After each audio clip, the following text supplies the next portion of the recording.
Hello, and welcome to Fic Fiction, a magical bookish podcast for chaotic story goblins like us. Today, we are continuing our discussion about the pivotal book in Aelin's journey, the one where we meet a hunky, broody hawk, the one where we learn there's more going on in Aurelia than just a grumpy king, and the one where Aelin confronts who she really is. This is episode 2 of our deep dive into Heir of Fire in our Throne of Glass read along. And we're your hosts, Crimson, Molly, and Emmy. hello. Hi, guys. Hi, babies. How are we doing? Things are going, Well, you know? Things are moving. Yeah, someone, and I'm not naming names, but definitely me, suggested we record really early in the morning. And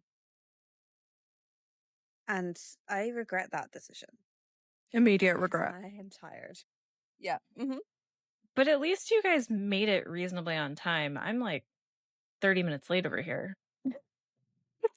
So, Wow. and There's it's not even always that early one. for me. Yeah, bear in mind it's I midday always for forget you're in Crimson. her head. Yeah. Well, Crimson has also been painting and grossly misestimated how long that would take. So. And chasing her cat, who is also painting. Oh my God. Ugh.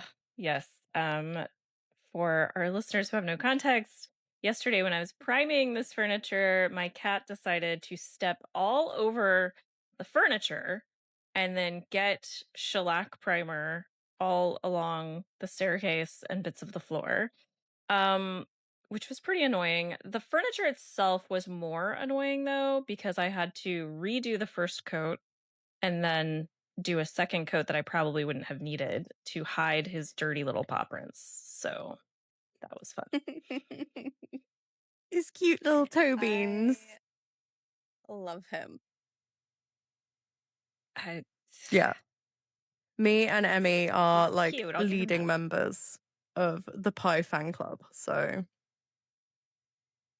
Yeah, well, I am sometimes, but not the past 24 hours. We're not getting along so well at the moment.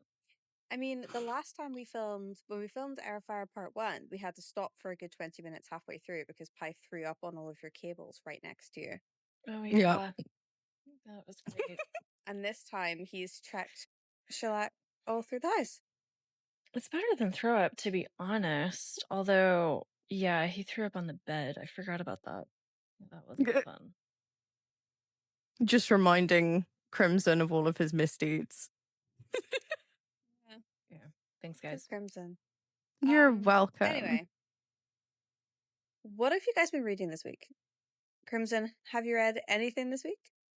Not really. I read a tiny bit of Bull Moon Rising by Ruby Dixon. It's good so far. I just clearly this is like the slump of the lifetime. Like it's been bad. I don't know. But I think it's because I'm so focused on other things that my brain just doesn't want to do anything. I am building a bookcase right now. That's what I'm painting. I'm painting the backing boards the same color as the wall behind it, but I've added glitter to the paint. So we'll see how it turns out. I think it's not glittery enough, to be honest, so far, but we'll see. And yeah, I don't know. Like I was actually kind of getting annoyed with myself last night because I was laying in bed and I was playing this extremely mindless phone game. It was one of those like you unravel the knit stuff and put the colors on the spool or whatever. And I was just like, this is a completely stupid thing to be doing with my time. Like, it's not helping my brain. It's not putting me to sleep. It's not doing anything productive whatsoever. I really got to get it together. So I don't know. Like, but that's usually a good sign when the mindless phone games are actually bad. It's usually a sign that, like, I'm about to hit like an upswing of brainwaves. So we'll see. But anyways, what have you guys been reading? Molly, what have you been up to this week? So what have I read this week? That is a really good question. I know that my brain isn't working. I'm gonna have to look it up. I know that I binged the entirety so far of Riley's Dream Together series, which is like a breeding clinic for monsters who want Oh kids. my So god. basically the monsters in this world have like really low fertility rates, so they go to this breeding clinic to try and have children with humans because they have much higher fertility. And I read all three of those because the third one came out this week on Friday, and I just sat and read it. I read it in like one sitting. So it was Bred by the Wolfman, Bred by the Dragon, and then Bred by the Minotaur was the most recent one. And Bred by the Minotaur is the most wholesome. Like it's like up there with like Morning Glory Milking Farm. But he's like a firefighter who No. went to the clinic originally because he wanted kids and he wasn't in like position to be in a relationship. So he ended up having a kid with the main character, Phoebe. And he kind of like they formed a connection that first time, but she fell pregnant on the first meeting. So he never got to see her. Because basically this clinic is like really into anonymity. So they never see each other's faces. They don't share names. They don't share anything past this like one meeting. And they were both really disappointed. Flash forward to like 5 years later, neither of them have got each other out of their heads. And he's like, okay, let's do this again. I want another baby. And it'll give me a chance to like try and get her this information, like so we can have like a meetup. And he does. He does get his name, but it's so cute, really wholesome. Obviously there's like a little minotaur called Milo and he's really sweet. So I read those. I read Audited by the Anubis. I'm in my monster romance like era at the moment. Audited by the Anubis by Wendy Graff, which was a lot cuter than I was expecting it to be. I read, I'm just looking at I read My Minotaur Husband by Leonie Riley as well. And I read Escaping the Friend Zone by Emily Antoinette, which again was a Minotaur romance. I've just been like reading back-to-back Minotaur romances for the last week, basically. And then I finished Full Moon Rising exactly a week ago today. And it was excellent. 5 stars. Very much so like Indiana Jonesing, but also a Minotaur romance. We loved it. I love that. Amazing. I love that you go through these phases because recently you had your like Pride and Prejudice retelling phase, and now you're Yeah. back on your Minotaur phase. Yeah, it's definitely like the autistic hyperfixation, like What is kind of your like vibe. current? What is your current reading stat? How many books are you at now? 137. Molly, My the last God. time we recorded it was 119. Yeah, Yeah, but 130. every time you talk to her, she was reading a new book. Like, and we talk like 5 times a day. So like, Wild. Yeah. I'm just I don't not know how you do surprised. 137. that. Oh my Mm-hmm. God, Molly. Yeah. So that's what I've been reading. What about you, Emmy? It's just like move away from the Do you know what? Like, I have kind of gone the opposite direction. So, the last time we recorded was kind of towards the end of July, and I read 11 books in July, finished the whole Lady Darkness series, like, binged the whole 5-book series in a week. And then this month, I just haven't really been reading. I finished The Irresistible Urge to Fall for Your Enemy. Yes. Mm. But I started that at the end of July, so it kind of counts as an August book, but like I read half of it in July. And Mhm. then I binged Wild Side by Elsie Silver because I hadn't read that one yet. Mm. So I Mhm. binged that at my parents' house last week, and then I just finished Queen of Shadows. And I know that technically for the readathon on the deep dive that we're doing right now, I should be on Kingdom of Ash. So I'm a little bit behind, but it's funny because I read so much last month. And then every book I've picked up this month, I'm like, ugh, like I Mm. can't be bothered. Yeah. Yeah. I'm trying to work through arcs at the moment. as well, but I'm just like not in the mood to read them. And that's a I need to problem work through because I've arcs got so too. many. I've got so many arcs. First of all, in NetGalley, and then obviously there's a couple of arcs that we both have Mm-hmm. that have been through the pod, like Courtney's new book, and B.A. Papa's new book, and it's just obviously that's coming. It's just wild. I don't have any time for this, and I need to finish the Throne of Glass series. And part of me is like, well, technically I don't because I know what happens, but it feels bad to have tabbed all the books and not keep going. So I Yeah. think my plan is I'm gonna binge Empire of Storms and Tower of Dawn, finish the audiobook I'm listening to, and then read Kingdom of Ash. And after that, then I'm gonna start working through some arcs, I think. Yeah. I'm like The only thing about 100 that pages in Mm. to Kingdom of Ash at the moment. Yeah. So I'm behind, but Not as behind as me. Two more books to go. Reads to go. The only thing is, like, how are you gonna binge Tower of Dawn when there's so much chaos? Like, So I am tandem reading for the first time. I mhm. have never ever yes. done the tandem read. Mm. Because obviously the books came out separately, so I read them separately. Mhm. And the last time I did a reread, I just read them separately. So I am gonna do the tandem read, and I think that's gonna help because it's gonna break it up. It really does. I mean, the only time that I haven't tandem is like you said when it first came out.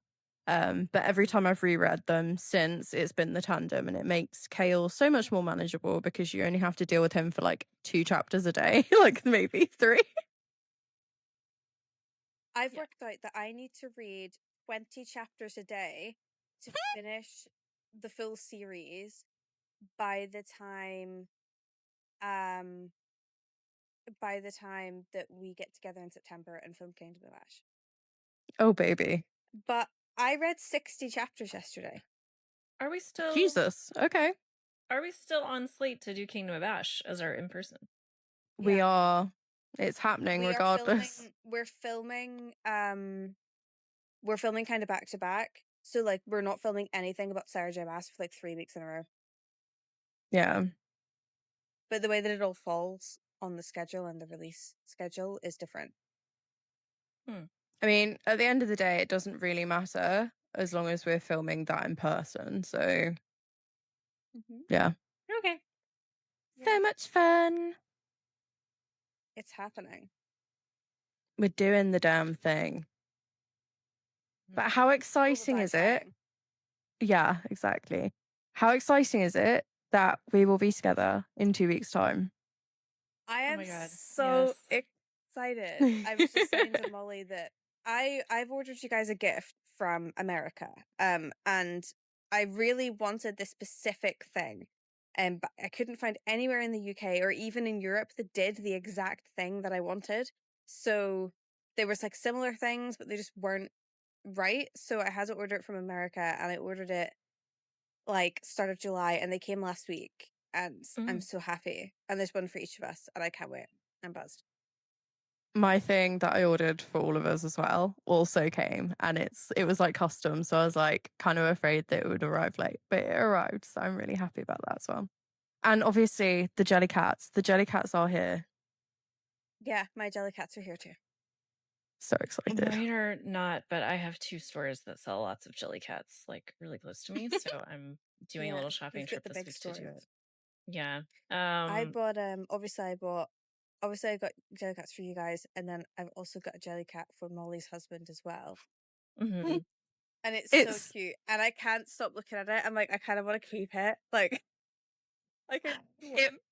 I told him, and he was like beside himself because he doesn't have a Jellycat. This is his first Jellycat, and he's like pumped for it. That is so wholesome. It is. It really is. It's very cute. But yeah. And we've got tattoos. We're getting tattoos in 2 weeks. We Oh are. my We're God. getting matching, like coordinating matching tattoos, which is the sweetest. I wouldn't do it with anyone but you guys. Should we Should we get started on the throne of glass? On the throne of We glass. should. Do you remember when we were like, we'll be done by midday? Yeah, I'm not going to be able to do that and prove my husband wrong now, which is kind of grating on me, but it's fine. You can Fine. blame it on me. You can tell him, listen, if it wasn't for Crimson, we would be done. It's her fault. 100%. Yep. Oh my goodness. Anyway, Molly, Okay. I got a little bit of a summary, yeah. So, obviously, we left off with the first part of Heir of Fire, which was Heir of Ash. So now we're moving on to the second part, which is also called Heir of Fire. Not that that's confusing in any way, shape, or form.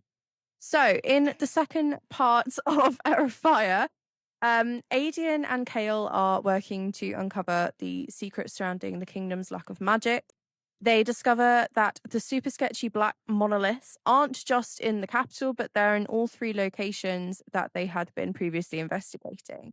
And that they soon piece together that the only way to break the hold against magic is to break the connection of these towers. It's when Murtar brings news that the king is launching an attack on Wendlin, as well as information of the strange pale men who are lurking on the dead isles of the south of Ardalan. That Kale is forced to choose a side in the upcoming war. So, make a damn decision instead of being a little bitch at the behest of Adian and Dorian. Manon, thank God, make him make up his goddamn mind. Manon is training with the 13 and helping to try and encourage Abraxas to heal, including Stygian spider silk to mend his wings. Despite this, he refuses to make the Ferian crossing, which puts her position as leader of the Blackbleed clan and wing leader in jeopardy. Selena, who is now going more as Aelin, and Rowan are starting to become closer as they share more about their past, soon becoming friends. Rowan tells her of the Karanam bond, a magical bond between Fae, which enables them to take on and share each other's power to strengthen or prolong their own abilities. And Rowan begins preparing the keep for the onslaught of the king's army. When they arrive, Aelin must use her powers in order to stop the Volg princes, while the rise of the keep battle, or rather the rest of the keep battle, prepare to fight Narek's army. But they are not alone. As soon as Rowan's cadre arrive, they have some hope. But not before Aelin is trapped in the Valg Prince's net of power, forcing her to live through her most traumatic life events. Ta-da. Wonderful. Well done. Thank you. I suppose like the biggest thing that starts this sort of section is, we had Heir of Ash, which is part 1, and then Heir of Fire, which is part 2, and Heir of Ash really finishes with Aelin deciding that she is now primarily Aelin and not Selena anymore. And I think that's a big one. Yeah, it's huge. Yeah. I think it comes hand in hand with her being able to have more of a grasp on her power. So when she was younger, obviously before Terrason fell, a lot of people were terrified of her power. They thought that having such, responsibility and I guess awesome power in such a small child was bound to, ruin. They were terrified of her. Like they didn't let her in the library. Her parents were concerned. The people within the court were concerned. So all she's ever known is people being afraid of her. But Rowan is encouraging her to use and grasp her powers in a more positive and controlled manner. So her being able to, understand her magic is also letting her come into who she actually is rather than this persona that she's made up. Yeah. And she really, I think, sort of in this half of the book, she really focuses a lot on overcoming the things that she's been told her whole life, like especially with her powers. Like she was very reluctant to use them the first half of the book, and I think one of my favorite scenes in the second half of the book is when she is using her powers to fight against herself for practice. Yeah. And she kind of like decides that as well as training with Rowan, she's going to train by herself, and she's almost using her own powers as the villain to learn how to shield and defend herself and make weapons out of fire. And I love that bit, and I love that when Rowan catches her and he's watching her, he's like, oh, like she actually might be a force to be reckoned with, which I really enjoyed. Yeah, I also think that's a really interesting part because Dorian later will use his powers in a way that resembles weapons, but like most of the others, they don't really shape their power into weapon-like objects. And the fact that she does that, I think, is so symbolic and also makes her all the more terrifying to her enemies, which is amazing. Hilarious. And she totally uses it in the future as well. She kind of like thrives on being able to scare the shit out of everyone. Yeah. But I Really think what leans you into just the whole everyone was scared of me as a child, but you're gonna be scared of me now, but I'm gonna actually enjoy. Yeah, I think she it's not just about like confronting that people used to be scared of her. It's also about confronting that like you can look at your past and the bad and somatic parts of it and not let it completely define you. Yeah. Yeah. I think the best comparison for her has been the Who's Afraid of Little Old Me from Torture Pirates Yes. Department. Like it's totally an Aelin song. But also you mentioned Dorian and his powers. Them using their powers to as like weapons and using it and training with their powers as like their own enemy, I suppose. Just shows how unique and I guess isolated they are. Like there's nobody that's going to be able to 100% match them in that way. So the only way to improve and kind of like take into consideration anything that they may face is to fight against themselves, because ultimately they would be their own worst enemy. I think it's sad for Dorian because the parallels in this book, it's so sad because we've got Aelin on one hand who is just learning to thrive, and she is learning to build that strength and wield that power, and Dorian, bless him, is doing everything he can to nullify his and avoid his. Yeah. Yeah, I think and it's a bit of the same thing. Like it's very he sees his powers as more of a danger to himself than something that can help him. Which is interesting because at this stage, if he could just learn to control them rather than trying to suppress them, he'd actually like probably put himself in less danger, but he doesn't, of course, know that. And I think that's why Aelin and Dorian are such good foils of each other. Yeah, they really are. I know that we'll talk about Dorian in a little bit and how that story unfolds. But shall we stay with Aelin and Rowan for the meantime and discuss what happens with those two in this book? Yes. Yeah. So obviously they are so close knit to each other. They spend pretty much the entire book together. So it's kind of difficult to pick apart their storylines because they are so intertwined.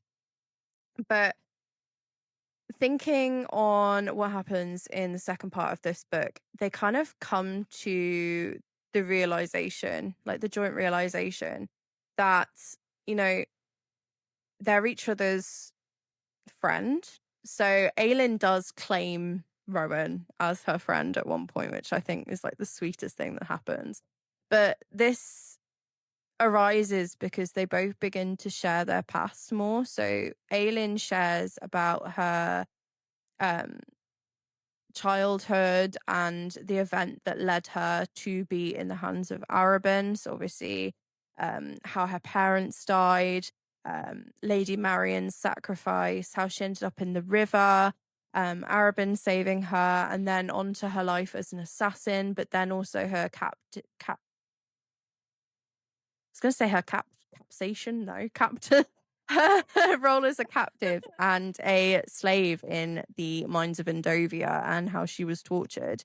And Rowan kind of begins to realize that he completely misjudged her and that a lot of her brattiness was a shield and somewhat of an act. Obviously, we know that Aelin is a brat. Like she embraces that role entirely, but I think she uses it to her advantage to make people misunderstand or, not realize the type of person she is.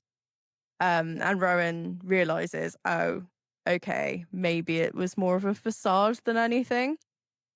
And equally, Rowan shares about his past, which plays such a big role in their entire relationship throughout the rest of the series. So essentially, he tells her about how he had been sent off to war because that's what they did. And he had met a young fae before he left in a small village. She was selling flowers and he recognized her as his mate, and they had actually gotten pregnant before he went off to war, and it was during this time that something happened and she ended up dying. So he has lost his mate effectively and his child, and he tells her of how this has affected him and that it was these actions that actually led him to Maeve. Mm-hmm. I love when Rowan and Aelin start to actually open up together. And they kind of become, because like at the very start of this book, I mean, like, he punches her in the face. Like he's not happy that she exists. Mm-hmm. Mm. And then by the end of this book, they're like holding hands and skipping in a circle, and it Yeah, it it's makes really me really beautiful. happy. It's Mm. just it's like quite a journey, and it's really beautiful to see the way that like opening up to each other allows them both to grow, but especially Aelin to grow, because she needed somebody, I think, that could help her understand and shoulder the types of burdens that she's experienced. And it's not something she was ever going to be able to share with Kale or Dorian, because they just don't have those kinds of experiences behind them at this point in the story. And he's just Yeah, not enamored with her. He's no, like, you're not charming. Like, I'm not gonna fall for that bullshit. Yeah. you're a little shit, but it's Yeah. okay. Because I that's the also thing, is think she is a brat, she but is he 100%. understands that there's depth to it, and that it's not, he doesn't like stop full stop and just accept like, oh, like you're allowed to be bratty because you're adorable and charming or whatever. It's more like, no, you're full of shit, but also I see what you've gone through and why you are this way. Yeah. Yeah. She needed somebody that has experienced that kind of loss because nobody else that she's met had. And it's why her relationships with Dorian and Kale were never going to work. They've never gone through the experiences that she has. They're not going to understand her in the same way. And the reason why she's done the things she's done as a result, like Rowan does. Mm-hmm. And it Yeah. leads him to tell her about the Karanam, which Yeah. I think in respect, obviously we've spoken about it before, but looking back now after having finished the series or after finishing the entire series, you kind of realize how the fuck did they not work it out sooner about, Yeah. the depth of that connection because it's just ridiculous. Yeah. Yeah, it's very like the whole book. I to be honest, especially I think because I don't read a lot of YA, like the whole book I was just screaming like, you're obviously meant for each other. Could we just move it along, please? Because like, by the end of the book they're like cuddling. as friends. And I'm like, what is wrong with you two? Yeah, we're just going to They- we're going to as best buddies. They're so blind, and it's hilarious that like their relationship is the slowest of slow burns. Ugh. Like Yeah. so slow. But yeah, he tells her of the magical bond. Doesn't highlight that, you know, they could share this bond, but he just does it in the abstract of this is a magical bond that lets Fae give their magical energy to another. Wonder why that might be useful at some point in this book. But I love seeing their relationship grow, and it's very nice that it's very nice. It was nice to see a relationship grow rather than just instantaneously happen. We do get to see the backstory for it, which is something that you don't see a lot. And they're still playing as well as their bond growing. They're still playing like Sherlock Holmes vibes, aren't they? It's like they're still so they investigate the issues, the skinwalkers, and they find out that Ardalan has forces stationed kind of nearish to where the keep is, and they find out that they are going to be attacked. Mhm. Yeah. So they find a host of soldiers, which is led by General Narek and three strange-looking men. Very strange-looking men. So they set a trap for them. And I know that it's not imagined like this. I know it doesn't happen like this, but all I can think about is them digging a massive hole in the middle of the woods and covering it with leaves and hoping that one of them falls in. No, for real. That was the vibe it gave, to be fair. Yeah. Like, this guy's like 700 years old. This Fey man, Rowan is like 700 or whatever. And the best he can come up with is the most mediocre trap. It was giving Home Alone. Yeah. Yeah. Yeah. So they actually with that trap. There was no way. they wanted to get information out of them, but it doesn't work, and they're just kind of at a like in a place where they're like, okay, what the fuck do I do with this right now? Because obviously these beings are very powerful, and they're not really equipped to deal with it at that moment. So they go, I know what I'll do. I'll lead them to the other thing that is extremely dangerous and likely to kill anything that comes across. So Each other off. so it ends up like having some like kaiju battle in the middle of the woods between the skinwalkers and this being that we see, like, find out that is actually a Volg, and gets the skinwalker to kill it, which is just excellent. But unfortunately, you know, Narek and these Valg are a bit more intelligent than that, and it turns out that Narek's forces are actually preparing to attack the fortress where they've been staying. Yeah. I love the battle scene at the fortress because Yes. this is where we meet the cadre, and I'm obsessed with that whole scenario. Like, I was just like, oh my god, there's all these different Feymen and they're all Hunky these men. different animals. One of them's a lion. Like, I'm so happy. Like, Yeah, we've got a lion. We've got got another bird. It was excellent. The daddies show up to the party. The daddies did arrive.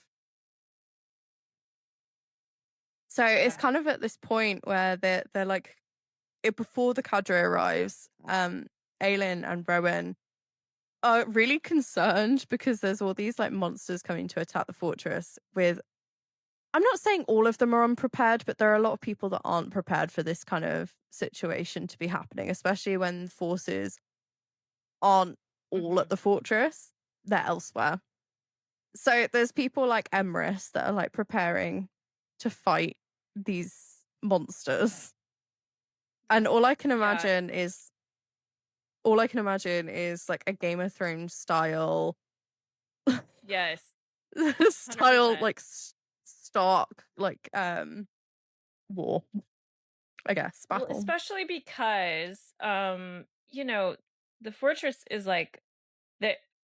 It's not where the most powerful people live. The most powerful people live in the city with Maeve, and so it's kind of like this outer thing, and so they're not as well defended as they could be, Mhm. and certainly not at the time. So yeah, it was definitely giving, like the Night's Watch is doing some Yeah, ragtag kind of scenario is what it yeah. was giving. But then it ends up being like such an epic scene and with Aylin's powers, and it's the first time we really get like a glimpse of the depths of like how powerful she actually could be. Which I is love wild because Aylin's she's a like teenager. reaction. She Yeah, Well, she's that's figured out funny how to that you use these say that. powers like 5 minutes ago. Like, Yeah, and she's like, She "You is know what?" hilarious. She's like, "You know what, Rowan? You stay in the fortress and help all these people because the cadre haven't arrived yet." And she's like, Yeah. "I'll take them on, just me. Just me. I'll Yeah. go outside yeah. and fight Oh these my these god. Varg." And I'm like, But what also I was like, 10 minutes before this, her whole inner monologue is like, Rowan is like getting everyone ready to fight and he's making all the decisions. Oh, he's so hot. And then the next minute she's like, I'll fix it. It's fine. "I'm a 'Cause she's bad a bitch. I born can do What do you this." queen. mean? That's who she is. Yeah. Yeah. Yeah. It it, I love it her. blew my mind. But She's so it turns funny. out that these forces aren't just Valg, they're Valg princes. So it's like the worst Mhm. possible foe to be facing by Scenario. Yeah. yourself. Yeah. Yeah. I think the preparation and the fact that they have this whole plan and then it all kind of goes to shit and she's like, "No, I'm going to do it all myself." I think that's actually like very good foreshadowing because something that How very Aelin Aelin of struggles her. with, yeah, something she struggles with throughout the series is she does not want to let other people take risks for the Yeah. cause. She wants to take all the risks herself, and in doing that, she notoriously doesn't tell people what her plans are, doesn't let anybody else do the dirty work. Like she Mhm. does like 90% of it, unless she absolutely has to let them. And it's actually like I think a fatal flaw of hers, Mm. that causes some of the events that don't go so well in the series to happen. And Yeah. I think this is a really interesting because. Like you said, like 10 minutes before, she's like, "Yeah, Rowan's got a plan. He's this like military general. He knows what he's doing." And then she's like, "No, I'll handle it. It's fine. Just get everybody to safety." Like, girl, How very Aelin. ugh. It leads to Yeah. so much conflict as well. I don't know about you, Emmy, but I've actually got a tab specifically in every single book that of Throne of Glass that's just like, for fuck's sake, Aelin. And for the most part, Yes. Yeah. it's whenever she's doing something and not telling the others what she's doing beforehand. And it Mine leads is a wee bit like that. But also like I have a tab that's just like Aelin. So it's either for like obviously the things that she does and doesn't tell people about, that comes out a lot in Queen of Shadows, and we'll talk about it mm, then because she does a lot of things in that book and they're hilarious and everyone's around her is like, what do you mean you did that? Like, you're so smart, but also, why didn't you tell us? But my tab is also to do with when Aelin claps back with something that's just out of pocket. mm, Yeah. mm-hmm. Um, she's It's an pretty interesting frequent. character. Yeah. I think it's hilarious to see how it develops. So like going from Heir of Fire and then into Queen of Shadows, they're all kind of like, "Oh, Aelin, what's she gonna do next?" Like it like in a very lovable way, Yeah. like teehee, she doesn't tell anyone. But then it gets to Empire of Storms and everyone starts getting pissed at her for doing this what she's Yeah, they're always like, done. stop And just it. like Yeah. and it's leading people to misunderstand her and, you know, Yeah. her motives for everything she does, even though while it's a flaw and she should be, allowing people she loves to like, help with the burden. It comes from a place of love and not wanting to lose people. But they don't Totally. understand that. But well, to their credit, because I'm kind of with them, is she also is a queen, and often when she is doing that, she is not thinking about what's best for the nation. She's thinking about what's best for her Mm, friends. Because mm, ultimately, when she's endangering herself all the time, she's endangering the future of Terrasen because there literally is nobody else to take up the leadership. I mean, you've got the ragtag council of lords who will meet and they like suck at their jobs. You've got Adian who's doing what he can, but he's not meant to rule, he's meant to protect, and he'll never be able to fill those shoes properly. Like she's literally the only one until, Mm. you could imagine that maybe after the series she might produce an heir, but like that's part of the problem too, is she's not only endangering herself, she's endangering the entire cause and the entire future of her Yeah. nation. And actually the entire future of the world, because they like need Mm. there's things they got to do. We don't know that yet, but there's things they got to do and she's got to be the one to do them. So, I think one of the problems with Aelin is she's been kind of lucky in that every time she's had a scheme so far, for the most part, it's gone her way. And it's almost like yeah. she needed to fail to realize, oh shit, maybe I shouldn't like involve other people in my plans because Yeah. they Yeah. can go awry. Sorry. Oh, bless So tired. So sleepy. thing. So yeah. Oh, you poor thing. So Let's talk about the battle, because that's the big part, isn't it? Before we speak yes. about the other characters. Yes, so she is fighting these Valg princes whose power is basically forcing whoever they're fighting or whoever they're coming up against to relive their worst moments. So she's having to relive when the king visited Terrasen and when she met Doran, which I thought was hilarious, quite frankly. Because it comes up more in the next book about how he eats like a princess, which I thought, what an icon. But also her parents' death and Marion's sacrifice. And it's then that the cadre arrive bringing aid, and they kind of like say to Rowan, like, she's not worth it, don't go out there. But he does. He leaves like the protection of the fortress to go Oh, and my help best her. friend. My Besties. best friends Yeah. out there. And wouldn't Well, you he did know, say thing. wouldn't you know it, Go ahead. Rowan is her Karanam. Did you see that coming? Ah, Really? Did you see it coming? yes. It's A million completely fucking miles away. Shocking. this is completely brand new information. So he is her Karanam and he shares his power with her to defeat the Volg. And they do. They do it. They do the damn thing. Mm-hmm. Big fire. Big fire. Yeah. Do we know at this point in the story? I think we don't, right? We don't know where they come from yet. The Valk. No, we don't. We don't find out Not where they yet, come yeah. from until Empire Storms and Tower of Dawn. Yeah, so at this point, and this becomes important when we talk about other storylines, all we really know about them is that they're incredibly powerful, very difficult to get rid of, and just pure evil. Like their whole Yeah. purpose is to possess people. Right now, we believe their whole purpose is to possess people and make them absolutely miserable, and relive kind of their worst nightmares. Hmm. So Not just We do for find we find a little bit more about them in Queen of Shadows, but not yeah, to the yeah, extent that we actually find out in Empire of Storm Star of Dawn. yeah. But but it's worth we pointing out that like learn. these are incredibly terrifying beings at this point in the story. Yeah. That's all. They're very much so parasitic in that they need some sort of anchor to trap themselves into the host. Yeah. Kind of like a symbiote. And we learn that they're not only torturing the people they're fighting, but they also torture whoever is hosting them.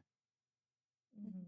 So they're having to live We through, learn the Valg's actions, but also they're being tortured because they're in there. Like they're inside while Yeah. everything is going on. It's not like they're not living through it as well. And we Mhm. learned that it's the black rings Mm-hmm. are what the king is using to put the Valg into other people, but it's the black collars for the princes. to take their house. Yeah. So if it's a Yeah. black collar, it's a prince, and if it's a ring, it's just a standard Because flag. the Sort of like shoulder princes, vibe. yeah, the princes are much more powerful and they need the collars to hold them. Yes. Yeah. So Aelin destroys these princes because she learns how to manipulate her magic to create a shield. But these shields are so draining, and that's the problem that she faces before Rowan comes out and lends his power. That she is reaching the bottom, or what she believes to be the bottom of her magic. And we'll talk about this more when we have finished all 3 of the series. But I'll just touch on it briefly Yes. here. It's very reminiscent, is it not, to the drop in Crescent The drop, City, yeah. Yes. where That's what I they thought too. find where they find the bottom of their power. Yes. Yeah. It's a very interesting, it's something I think about a lot, is the way the magic, because obviously, without too many spoilers, I think it's common knowledge now that all 3 of these series are interconnected. They're in one universe. And it's very interesting. And we can assume at this point that the magic kind of comes from a single source, but we don't, I think, know exactly what the source is. But what's interesting is that it manifests itself so differently, and yet the drop is so. The drop also reminds me a lot of the yielding we learn about with witches Yeah. as well. Mm-hmm. So it's like these same mechanics kind of twist themselves and appear in different ways in all of the different worlds, which is very fascinating to me. Yeah. I'm excited Yeah. because I think that after we do Akatar and Crescent City, we'll do an episode on linkages. I think, like, just The going through all multiverse, of yeah. the multiverse stuff. Yeah. And I'm really excited to talk about Aelin's power and the drop. And then Yes. also the Valg themselves and how they're Mm-hmm. in a lot of the different bits and pieces as well. Mm-hmm. Yeah. So So Aelin obviously defeats these bad boys, right? yep, she does. And then she kind of meets the cadre, which I thought was She iconic. does. She meets him and she pieces together something that I think is hilarious. So she meets a very special boy, should we say, a very special lion man, and she realizes that perhaps they might be connected in a way, Mm-hmm. Uh-huh. and she Yeah. calls him Kitty Cat, which I think is hilarious. That's the best nickname. It really So is. I don't quite think that Gabrielle knows what to do with her. no. Of course not. No, she's just like this little. It's like this little. It's like there's a little puppy in front of him, but this puppy is like so powerful and crazy, but also like he just sees her as this tiny little girl, but like doesn't understand how to like reckon with the fact that this kind of annoying little Teenager. sprite person is just like so powerful and has had this huge effect on Rowan. Like I think he's just completely out of his element. Like he's like, what? 100%. He's like, And what do I it's do with this? Like, Yeah. it's also really funny. Did you guys also laugh like really hard at the moment where he looks at Aelin, looks at her eyes, and for a moment it has the panic that maybe that she's his kid? Because I think that was one of the most iconic moments ever. Like, he's like, shit. I love like literally every moment in the books that we get of him, I'm obsessed with. Like he's the best. He's so good. 100%. And obviously it'll make more sense later. Because he's like, oh shit, like you can't be my child, right? And and she's that like, no. But we also we also meet Lorcan, who I love him. What did he do?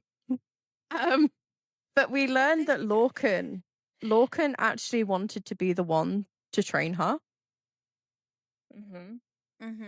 which was wild to me. Like they'd murder each other, and not in the cutesy way that her and Rowan did. No, he would actually kill her. Actually, I don't know. I think she would have turned into a darker person. I think he could have broken her in the same way, but I don't think that the empathy would have been there. And so I think that she would have ultimately changed him. But I think that, like, I mean, obviously they're not meant to be together or anything like that, but I think I could see, like, an alternate universe where you get evil Aelin because Lorcan trained her. Like, I could see Yeah, that. yeah, yeah. She definitely wouldn't Amazing. have tapped into her trauma and made it like a good thing. She would have tapped into her trauma and made it something that would Everyone's make her problem. more ruthless. Yeah, yeah. Uh-huh. Everyone's ruthless. problem. And she's everyone's So problem enough already. As it she is. really is. So the cadre basically turn to Rowan and Aelin like, okay, so you've just fought this battle, but now you need to go to Doranal. It's like, no Sorry, rest for the guys. wicked. The Queen wants you. So they do. They go to Doranel and they confront Maeve. And it's during this journey and while she's with Maeve that she realizes that she knew where one of the word keys was. Yeah. Mm-hmm. Like, this is one of the reasons that she's gone to Wendelin in the first place. But she realizes that her amulet, her family's amulet, is the one that contains one of the word keys, Mm-hmm. Mm-hmm. which is wild. Yes. And then she's like, hold on a minute. I bet I know who has that. Mm, mm-hmm. Mhm. Which it is, which forms like a good deal of the plot for Queen of Shadows. And I love everything that happens in relation to that, by the way. I Oh, can't wait to touch on that next book. But yeah, she realizes that she knows the location of one of the other word keys. And she is confronting Maeve, and she realizes that Maeve is way bigger of a bitch than she originally thought she was. Like, obviously, she knows that she's, sketchy as fuck because her mother didn't want her to go there in the first place. She wanted to keep them as far apart as possible. But it's through her relationship with Rowan that she realizes that Maeve is just a truly evil person who has her own motives, her own reasons for doing things, her own agenda, exactly. And she's trapped all these really hot men. Yeah, This is the what is real with evil. that, by the way? I mean, come on. She's bonded forcibly, kind of in some respects, especially Fenris. These really hot men that will serve her and don't have a choice in a lot of things, and they don't have a choice but do what she asks them to do. And she also learns that Maeve has searched for the word keys for centuries. She wants the word keys to become more powerful. Obviously, we don't know the extent of that for a while, but we do know. Yeah. I think it's hilarious. There's a bit, and it's funny because it's a really interesting concept with Maeve. And I'm gonna probably ramble here. But I do have a point to this topic that Maeve the whole way through is like, to get into Dornell, to ask me the questions, to get the answers that you want, you have to train. And I'm thinking, like, Aelin is literally like your worst nightmare. Like, why are you going to get her to tap into her powers? Like, obviously, I think it was mostly for her own agenda, really. I think she thought that she could control Aelin once she had her powers, and she was going to be like a really great weapon or something like that. But I don't think she realizes how much Aelin has progressed when she arrives in Dornell, because there's a part, and I remember actively like shrieking out loud with like laughter when Maeve is like something like Aelin's threatening her, or I can't remember why she's threatening her, but she's threatening her, and Maeve's like, yeah, but this whole place is stone. And Aelin essentially is like, yeah, but your people aren't. Yeah. I can burn them. And I was like, love you. Yeah, I think I mean, this becomes a theme throughout the series, but like literally everybody, including Maeve, like every enemy that Aileen come across they all underestimate her. Like, Yeah. they all do not think that this little teenager can do anything to them. And to be fair, with what we eventually learn about Maeve, but even with what we know just at this point, uh, she's an incredibly old, very powerful fae. She probably has a right to sort of feel that Aylin's not a threat, especially in the state that she first met her. Yes. I think she thought that Rowan would fail, and I think that Mhm. we find out kind of here, but certainly later, that Maeve loves a mind game. So I think Yeah. she just thought that this would be fun to kind of torture her niece. Um, Unfortunately for her, Rowan has done a wee bit of too good of a job. yes.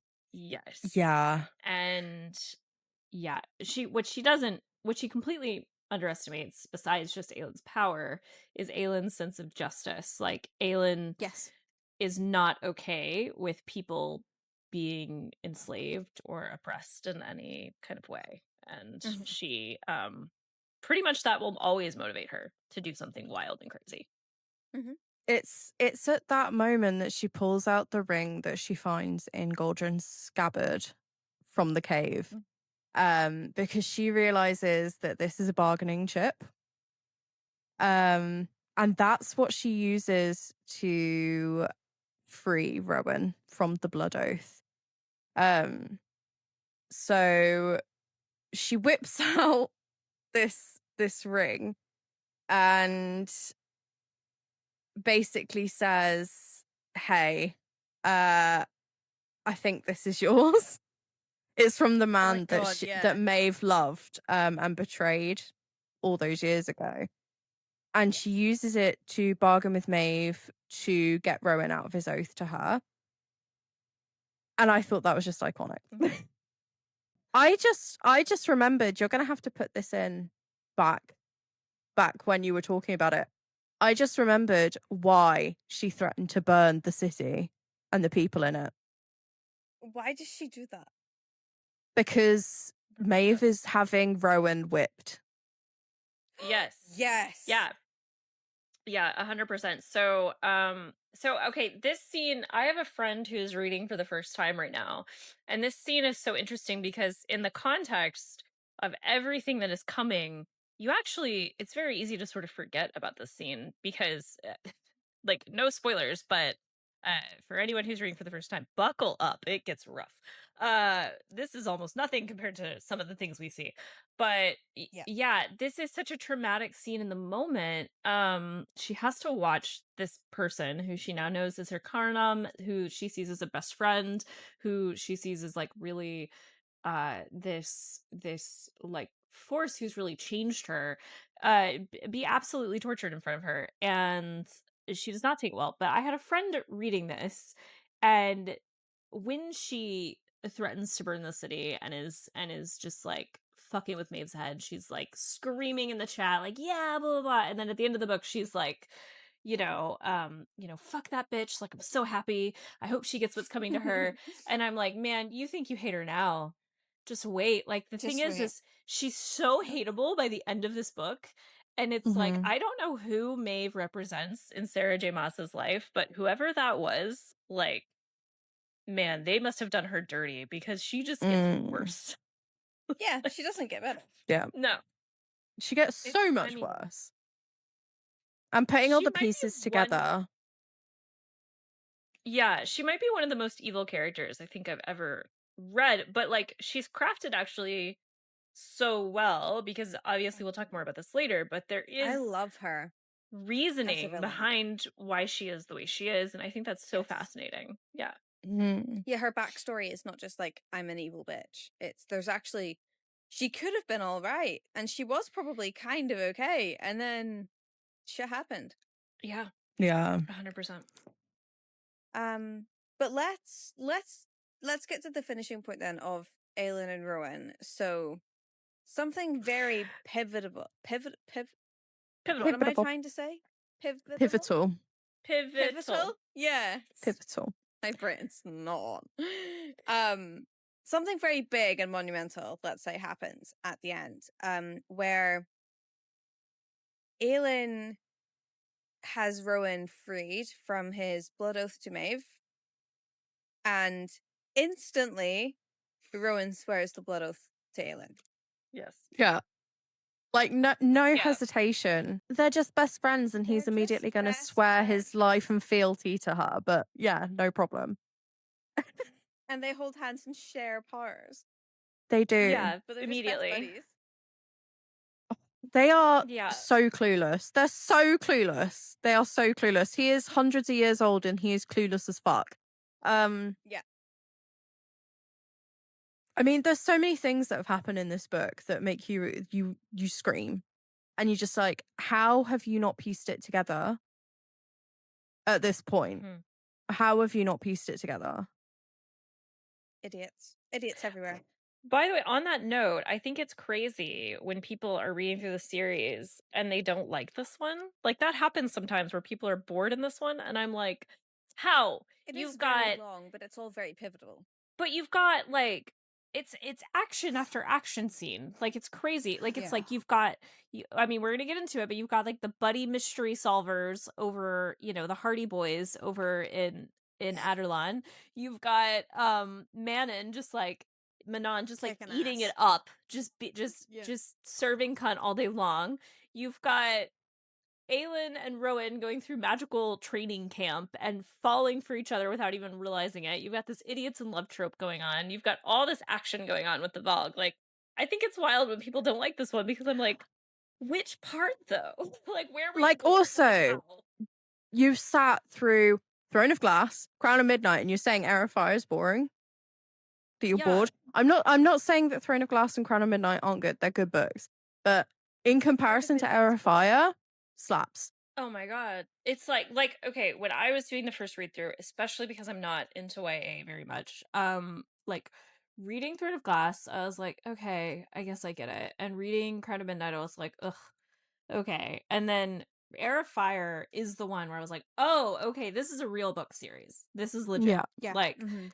because otherwise it just feels sort of run of the mill. And like, I understand that she was like this was pretty pivotal in the publishing world at the time, but I'm reading it like a decade later, and so it's like, yeah, like I just feel those first two are giving like, yeah, typical YA fantasy, and then Heir Yeah. of Fire is where it's like, oh, this is some serious stuff. Okay. Yes. Yeah. Yeah. But just there's so much about this book. Just this, like, this series in general, but this book particularly. But going back to the oath, we don't realize how significant that first oath is yet, but it's really fucking like a really fucking big deal. Like, before Aelin, the blood oath wasn't really taken by more than one person. Mhm. Like, it's such a strong connection, and that first blood oath is particularly a big deal. And the fact that she's given it to Rowan, in her Yeah. family, because obviously Yeah. Maeve has done more than one, but in Yes. Terrasen, it's traditional, we find out that That you you just only do give the one. blood oath to one person. yeah. And the fact We'll that she's speak to given that it a to little bit later. Rowan is even more fucking significant. Like, Yes. literally, Yeah. how are they so stupid? But yeah, that's kind of where we leave off with Aelin and Rowan. Obviously, it's after this that Aelin swears to prepare to restore magic back in Ardalan and to take back her crown and to save Terrasen. And that's kind of where we leave off with Rowan and Aelin. And Aelin is going back to Ardalan at the end of the book. Mm-hmm.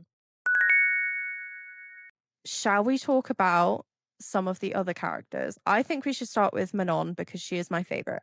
Yes. Yes, Yeah. please. So obviously, Heir of Fire is where we meet Manon and we kind of get to know her and her 13 and the kind of person she is. In the second part of the book, obviously, she has claimed Abraxas as her mount. and she is trying to get him to fly through this bloody ferry and gap, and he's just not having it. He doesn't want to do it. He just Yeah. wants to smell the flowers and be a sweet little boy. Me too, by the But way. she fair. It's a valid. it's 100% a valid desire. But she Like, it's realizes, giving, why do I have to work? yeah, he just wants to be a little florist, bless him. But she realizes that his wings aren't strong enough at the moment. So, being the badass that she is, she decides, okay, I know how to fix this. And she goes on a hunt to find the Stygian spiders to get some silk for his wings to reinforce them. Yeah. Which Stygian spiders are basically like if Aragog was 20 times scarier. Like, they're horrifying. It's more giving Shelob. Like, let's face it, like in terms of like eating people and taking things. But the Stygian spiders specifically, they only will trade their silk. It's the most, I don't know how to phrase it. I don't want to say powerful because it's not particularly powerful, but it's the strongest It's like material. Kevlar. It's basically Yeah. Kevlar. I was going to say it's protection and strong and yeah, it's essentially bulletproof, but it doesn't wear. It's something that, you know, will last forever, and it's extremely fucking valuable because the only way that a Stygian spider will give up their silk is if you make a trade with them. And what the Stygian spider wants is your years, your life. Mm-hmm. Yeah. That's not And we have obviously covered that when we looked at Assassin's Blade. So we do meet a character in Assassin's Blade that traded his years for Stygian spider silk, and he gives that to Aelin, who has it put in Sam's get up. Yeah, a lot of good that did. Anyway. Yeah, didn't really help. Anyway, we digress. Moving on. So she tricks the Stygian spider to give her the silk. Queen shit. Yeah, love her. Yeah. Fucking love her. But we learn later on that leads the Stygian spiders on like a manhunt for Manon. Yeah. Or Manon hunt, if you will. Yes. Can we also Funny. take a second to appreciate that, like, she's getting these for Abraxas's wings. She's so frustrated with the fact that Abraxas just loves smelling flowers and is soft, and literally she's going to get him what is essentially like holographic, like, because it's sparkly, like it shimmers. He's So a sparkle boy. she's decorating him. She's She- like dressing him up. It's essentially like, Giving soft, but only for him. yeah, exactly. And bear in mind that she's also had his spikes melded in iron to fix them, and his teeth and his claws. Teeth. They do. They have matching teeth, and now he's going to have holographic wings. He's a little icon. He's a princess. He's like a little, he's basically like a gay icon in disco. Like, he's perfect. I love He's him. giving, I love like, him so much. Princess Sparkle Man. Like, Yeah. Exactly. All he needs is some heart-shaped glasses, and he's essentially a My Little Pony. Yeah, it's 100%. Yeah. Abraxas would 100% be a Swiftie. He would. He would. Except So his lover era. he is in his lover era. He's moving on to his reputation era, though. It's okay. Yeah. And he will. He is. He's going to be in his reputation era. Once he So gets through the gap, like, yeah, he's all good. So yeah, so she takes the Stygian spider silk back and has his wings essentially patchworked with this Stygian spider silk. And it works. It does work. It makes his wings able to withstand flying, and he loves it. He has the time of his life, and he makes the crossing. He did the damn thing, guys. Yeah. So proud of him. And then it turns out he's actually more maneuverable than most of the other he's little. wyverns because he's little. He is so little, so he's able to go through gaps that the others aren't able to make, and that actually makes a huge difference in the war games. So this is what Manon is doing throughout Heir of Fire. She's preparing for the war games, which are essentially kind of like the Hunger Games, but for witches, where they are trying to choose a wing leader. And I say the Hunger Games because people do die. People die in these. It's essentially an amalgamation of the Hunger Games with like the Basgiath parapet and their war games. So they go through the war games with the other witch clans to try to become wing leader for all of the clans. It's not just for the Blackbeaks, it's like the leader for all of them. It's like the leader of the army, essentially. Basically, for like all of the witches and the witches that fly. And what happens during the war games, Emmy?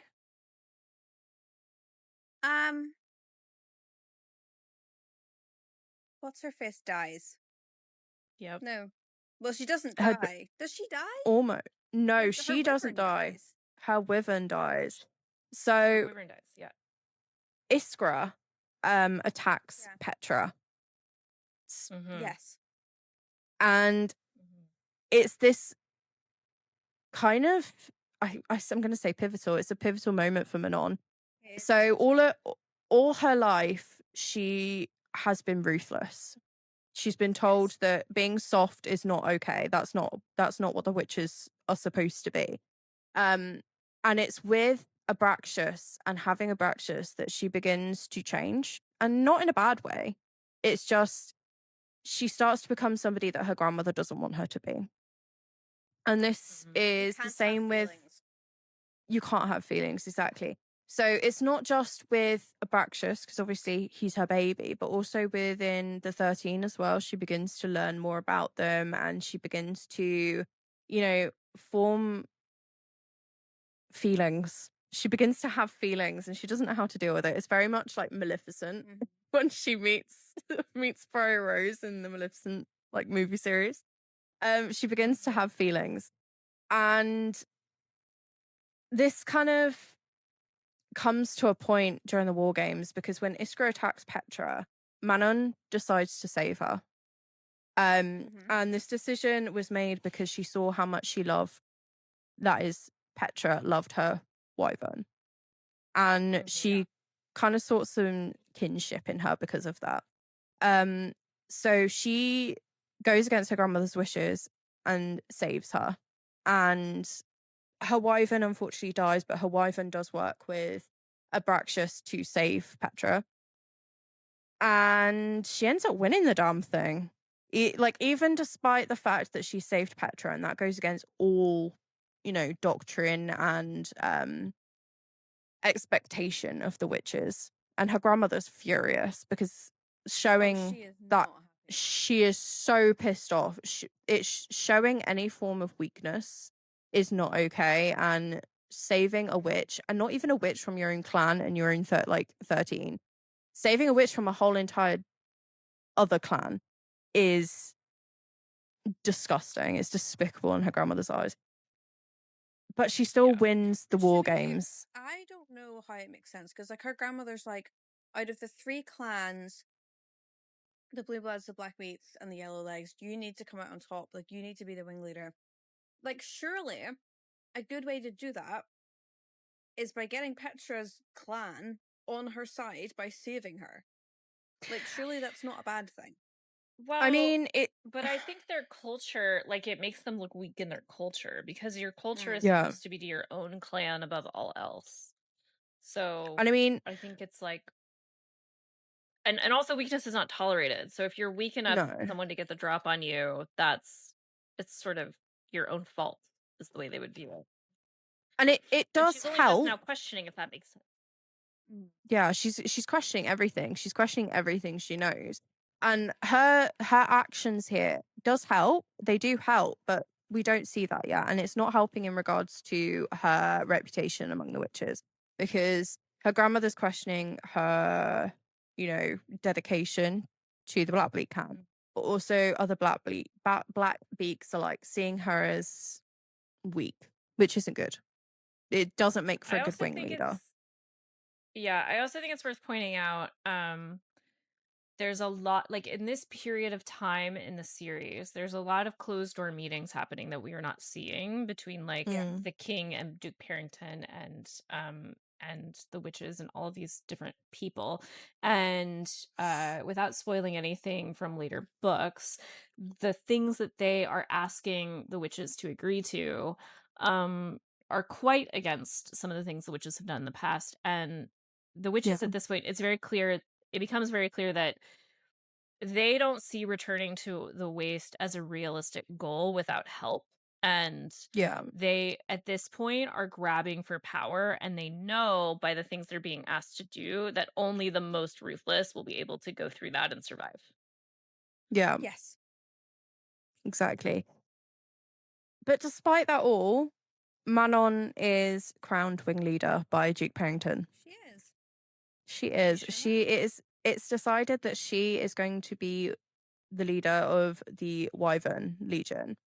And at the end of the book, the witches are sent to Morath, where we learn a lot in the next book.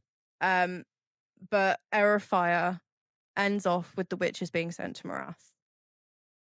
hmm We are sort of almost near an hour and a half in, but that's not too bad because then we've got the boys. And Oh, if dear I'm God. being totally honest, They're just filler. the only the only real thing you need to know is that Kale and Arian begin working with the rebels. They're Yeah. working to sort of overthrow the king, but there's not really too much going on. No, Then Literally they start I imagine mean, living in the Aelin's house. you can just imagine like every buddy cop movie you've ever seen where they discover Yeah. the police force is corrupt, and yeah, that is basically their storyline. Like it's it so basically I don't want to say the, generic, but a little bit. Yeah. Yeah. see, they just for me gave the Three Stooges, so Adrian, Kale, and Dorian, throughout the second part of this book. They don't really add anything. Yeah. All we learn about Adrian and Kale is that Murtar brings news. So it's not even them doing anything. It's Murtar telling them that the king They is planning an find attack out. on Yeah. Wendelin. Yeah. And that there are strange monsters that look like men that are lurking in Adarlan, which To, we don't really see until the next book. So, to be honest, That's it.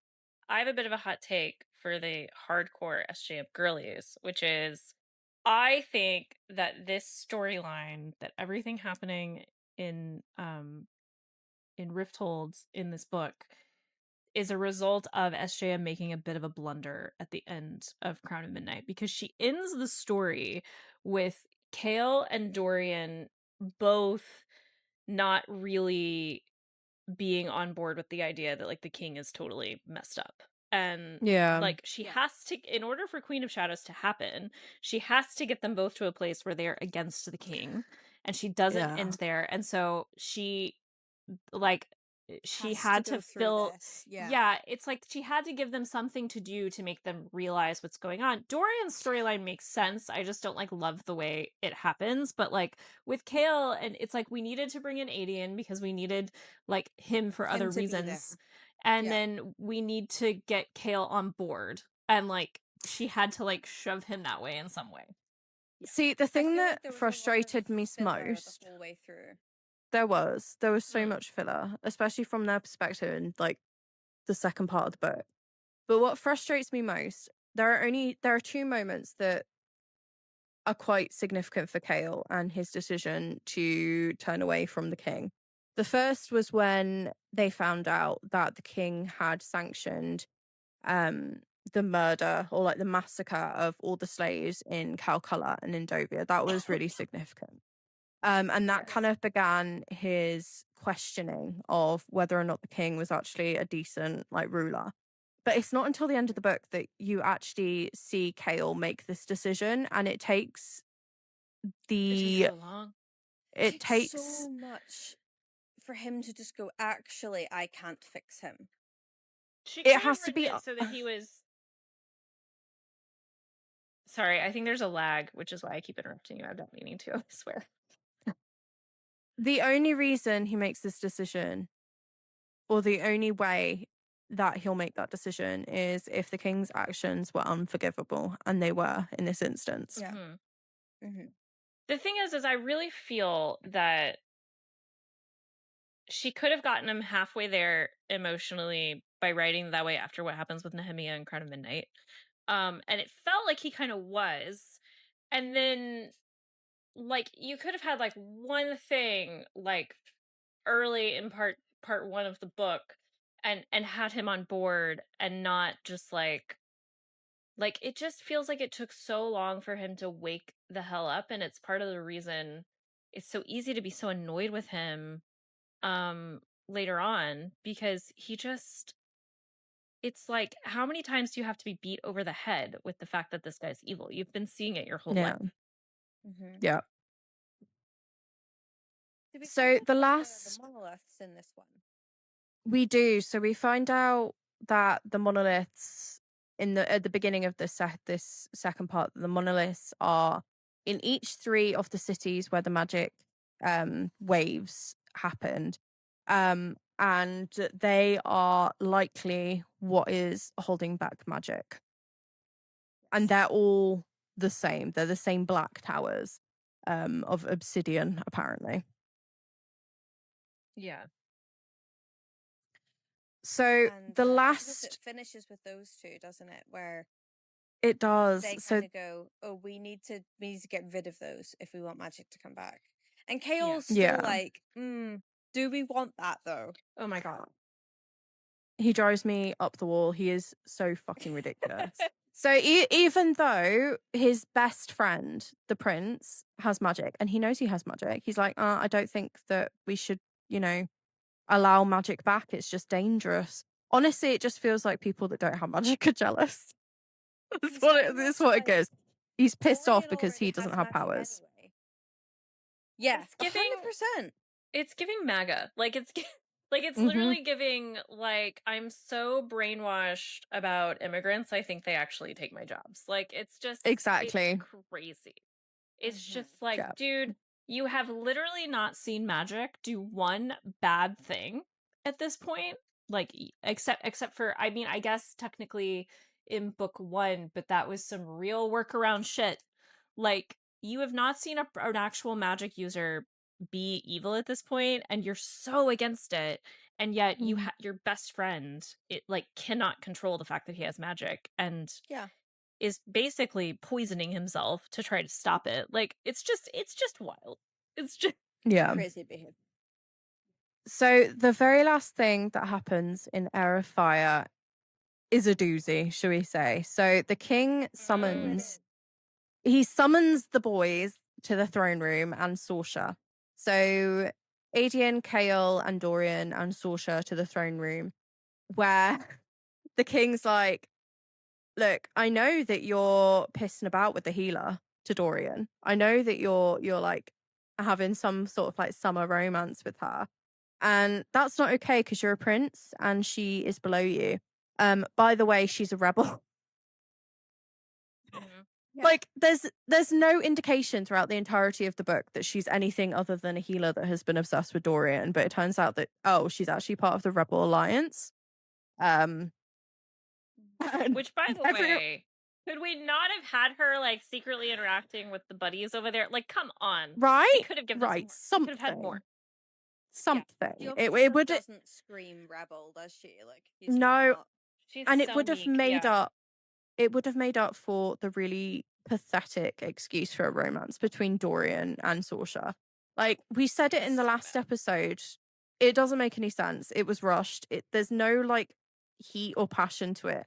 And yet, what happens to her? Oh, by the way, he beheads her in the throne room. That's what happens. So just a small hint, guys. Side note. just a side. Her head falls off. Yeah, so he beheads her in the throne room. And that is kind of like LOL. the worst thing that's ever happened to Dorian ever. Like, throughout the entire Quite graphically, by the way, like, I it- think it's worth pointing out that people get so up in arms about, like, YA books being appropriate, and, like, literally this head is, like, rolling Like, there's so much about what's going on with They the head. describe it. They're like, it thunks onto the floor Yeah, and rolls and away.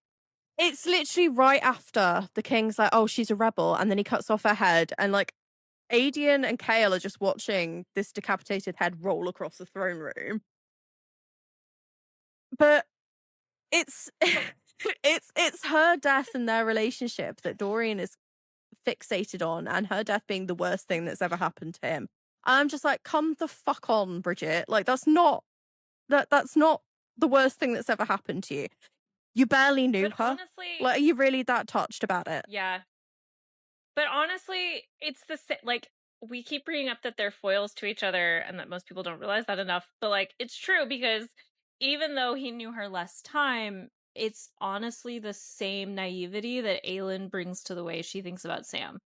Like, it's Yeah. the same sense of like, that was the love of my life. And it's like, are you sure? Because I don't think that was ever going to work out.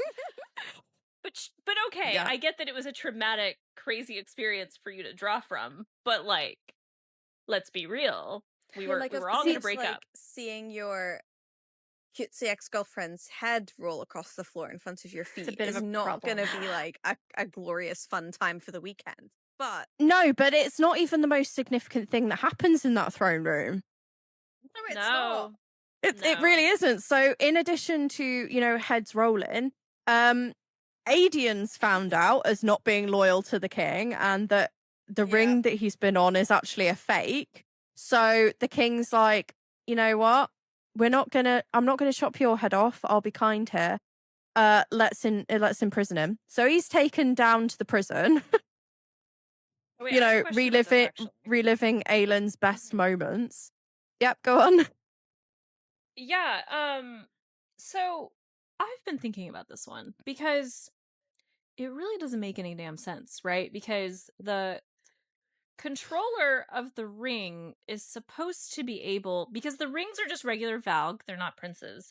And so Mm-hmm.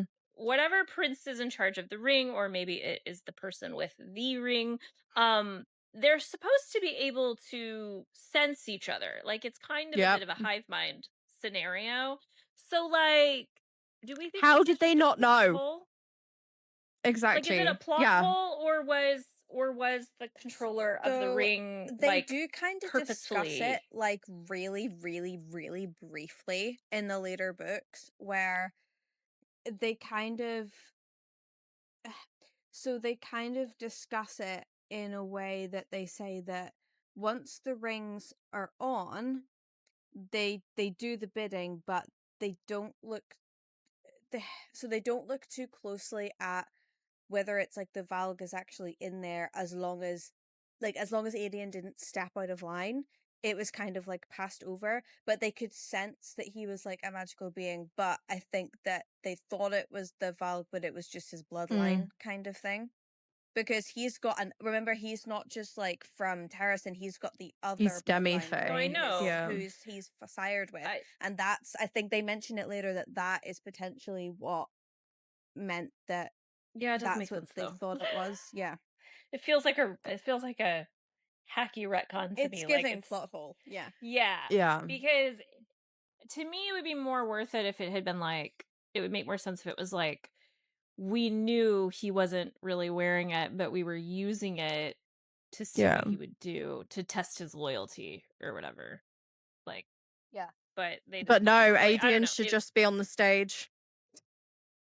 Yeah. Like, Okay, Adian's well, just a really good actor. So yeah, Adian's imprisoned. Adian's imprisoned, and there's kind of like a skirmish happening in the throne room.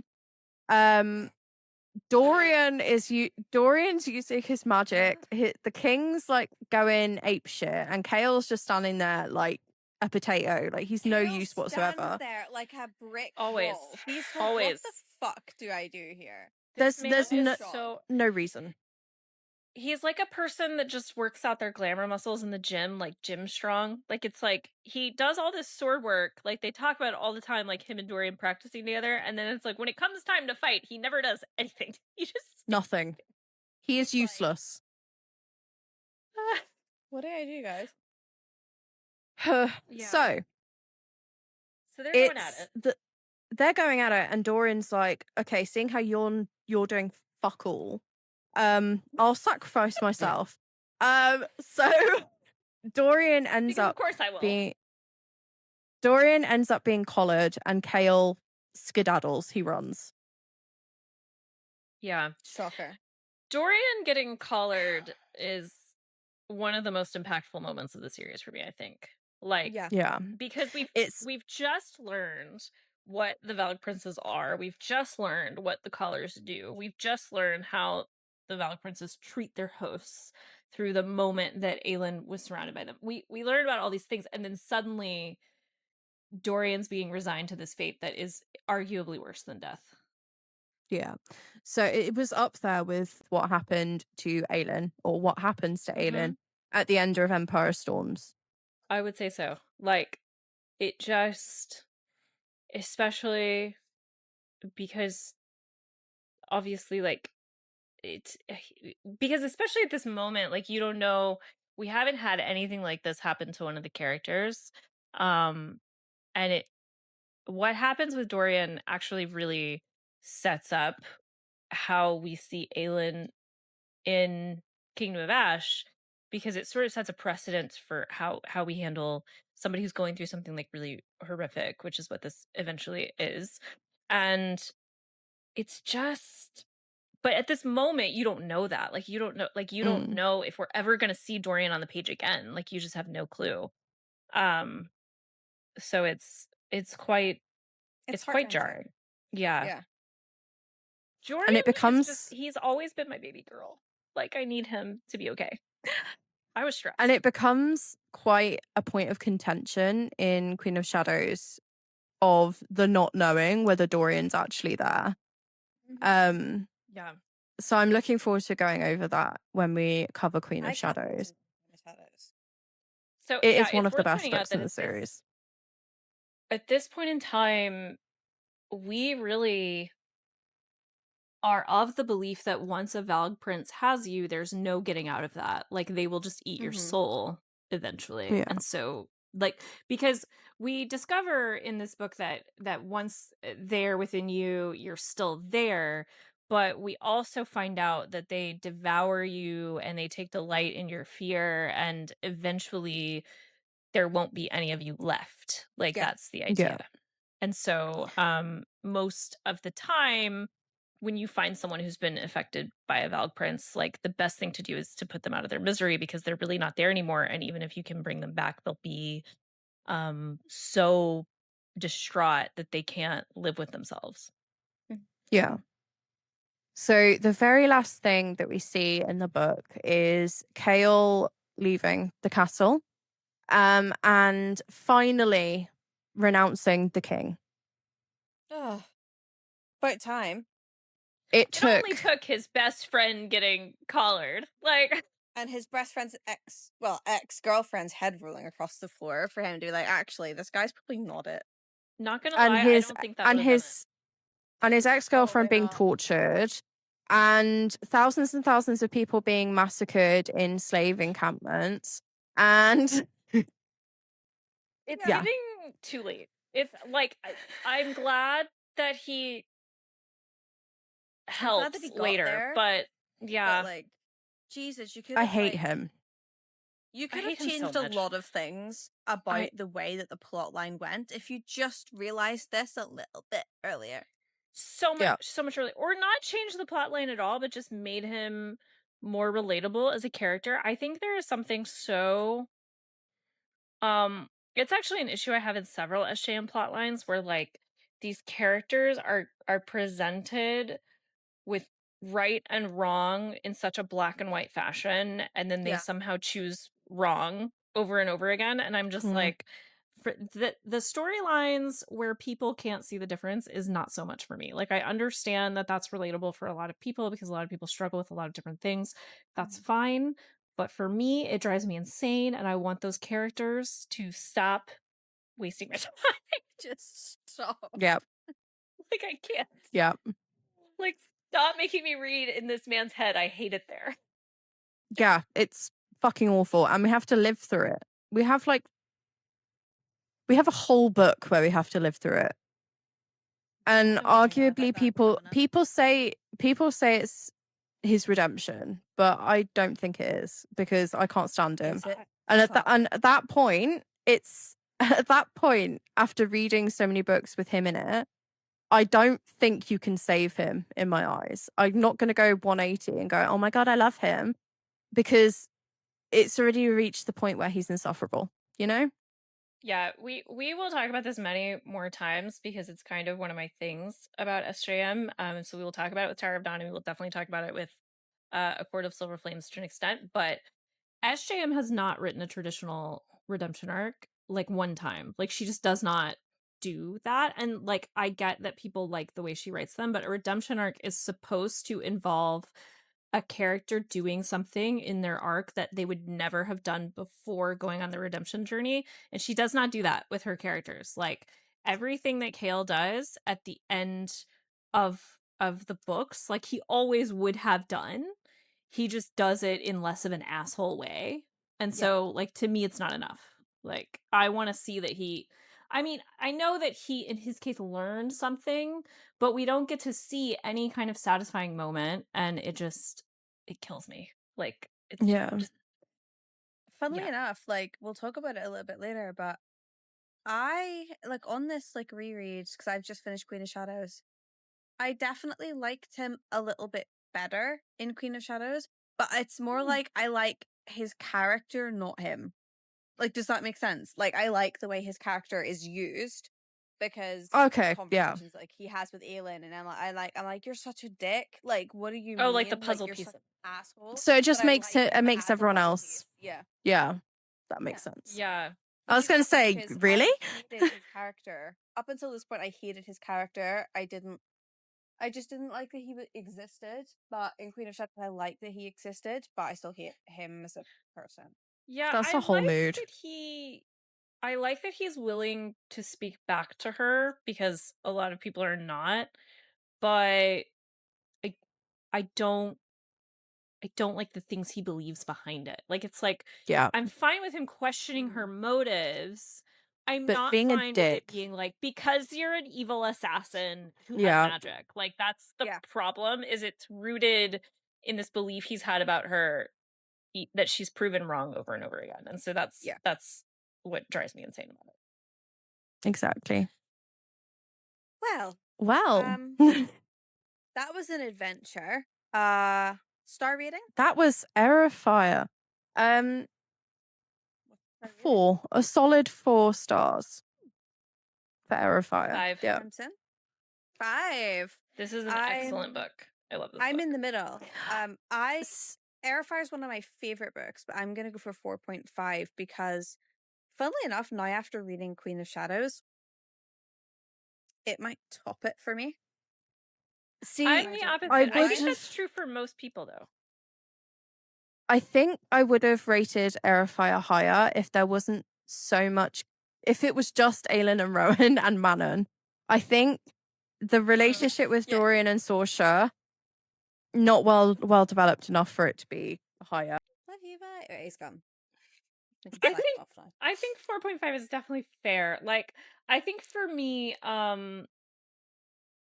Aedion was such a delight and a breath of fresh air at this point in the series. I actually, in the series, kind of sour on him, but like, he's such a breath of fresh air to the dynamic of what's going on with these boys that, like, I was so grateful for him. I almost didn't notice how fillery it was, and I was like interested in the lore, even though it was taking like a while to get there. Like, I liked hearing Aiden's backstory. I love I think him. the only thing that detracts from it for me is the relationship with Sorsha, but I think in the context, I don't like. I just love Dorian so much that I can't even be mad. That I was just kind of like, whatever. I'm rolling my eyes, but it's fine because you're dealing with your poison magic problems and whatever. It's okay. Amazing. So I agree. And then the ending was so epic, like an epic ending, like, especially because it was so epic on all storylines. Like, an epic ending makes the book for me, for sure. It does. Well, obviously Good. we've got Queen of Shadows coming up next, We so do. that'll appear in a couple of weeks. But until then, what are you guys reading this week? Crimson, what are you reading this week? Are you reading anything this week? Or are you just painting bookshelves and we'll just get bookshelf organization? Chasing cats. Yeah. That is the most likely scenario. If I can get some time to read, I will finish Full Moon Rising, which, by the way, my brain chemistry is so messed up that I can only call it in my head Red Bull Rising, which is not the whatsoever. It has nothing to do with the energy drink. And then the other thing on my list is Irresistible Urge because I own 3 copies of it and haven't read it yet. Oh my god. Yeah. Yes. It is really good. I really enjoyed it. Yeah, I'm not Very good. worried that I won't enjoy it at all. I need to have the time to actually read it and not have to start and stop. Because I know that I will just want Yeah. to sink my whole life into it. So It's great. It's really funny. I It's laughed like every excellent. page. yeah, I'm finally at a place with the house where it's like I can take a little bit of time to do things like the bookcases.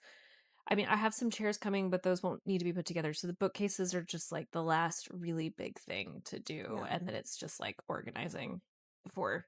Because the thing is I leave on the 27th, which is only 10 days from now. And I have to be, the house has to be like 90% ready because when I get back on the 8th, I only have like another 7 days before my in-laws get here for a month. So I have to like have the house kind of ready Get to go. yourself together. Yeah. What about you, Emmy? What are you reading this week? I would like to read Empire of Storms and Tower of Dawn this week because I'm going to do the tandem read. And I think that the tandem read, I think like the idea of going back and forth between the 2 books will probably like trigger my like happiness a little bit that I can like switch. Yeah. And I think that'll make it a lot easier. And then I'm about 20% into The Enchanted Greenhouse by Sarah Beth Durst's audiobook because I was listening to it on the boat over to my mum's last week. So I'd like to finish that. I'm also like a little bit into the Love Hypothesis audiobook. So I'd maybe like to get through that too, but I don't know. I feel like Empire of Storms and Tower of Dawn is going to take up my whole week. Plus I'm back to work this week and I've just downloaded a new game on the Switch, the Fantasy Life of a Girl Who Steals Time. So I've That's been fun. all over that since last night. So whether I actually get any reading done is beyond my control this week, I guess. We'll see what happens. We'll soon find out. Yep. Molly, what about you? What are you reading this week? I am currently working through my arc of Warrior Princess Assassin by Bridget Kemmerer. I would like to finish Kingdom of Ash, but we'll see what happens. And I will probably read the last book in Wendy Gruff's series. So, or not the last one, the next one, which is Claimed by the Cthulhu. I want to hear how that is. Cthulhu sounds I'll let fun. you know. Yeah. Great. Okay, so before any of us have any more technical issues, I'm gonna round us out because I will God knows how vanish many again, clips we've got. 100%. Yeah, Molly's just gonna disconnect and go away. So thank you to anyone who listened to this. As usual, you can find all of our links below. We are of course on Amazon Podcasts, Apple Podcasts, Spotify, YouTube. We have an Instagram, we have a TikTok. You can find us all on there with threads. If you want to come and chat with us in any other places. And the next time you see us, I can't remember what comes next. I think the next episode is going to be a blooper episode. But then after that, I believe that we will be back very soon to do some more Sarah J. Maas episodes with Queen of Shadows coming next. So have a lovely week. I'll speak to you guys later. And we'll see everyone else in the next episode. Goodbye. Bye. Bye.